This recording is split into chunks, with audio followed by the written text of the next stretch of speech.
টুকুলানি তুমি কি খাচ্ছ? এই যে টুকুলানি চিকেন খাচ্ছে, চিকেন স্টক খাচ্ছে।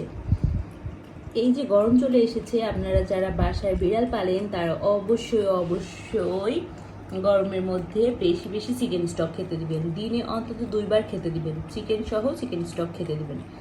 কারণ এই গরমে বিড়ালটা কিন্তু পানি খায় না, বিড়ালরা পানি খেতে এমনিতেই পছন্দ করে না, ওরা ইচ্ছে করে পানি খুব কম খায়। কিন্তু এই গরমে ওরা ডিহাইড্রেট হয়ে যাবে, তো ডিহাইড্রেশন থেকে বাঁচানোর জন্য আমরা অবশ্যই চিকেন স্টক সহ চিকেন দেবো। এই যে দেখুন, টুকুলানিকে আমি চিকেন স্টক দিয়েছিলাম, সে আগে চিকেন স্টকটা খাচ্ছে, তারপরে গিয়ে হয়তো চিকেন খাবে। কারণ টুকুস হচ্ছে চিকেন স্টক খুব পছন্দ করে, মানে আমার 2টা বিড়ালই খুব পছন্দ করে। তো চিকেন স্টক খেলে ওদের জন্য যে কতটা উপকারী সেটা আপনারা যারা বিড়াল পালেন তারা খাওয়ালেই বুঝতে পারবেন। কারণ হচ্ছে বিড়াল একদমই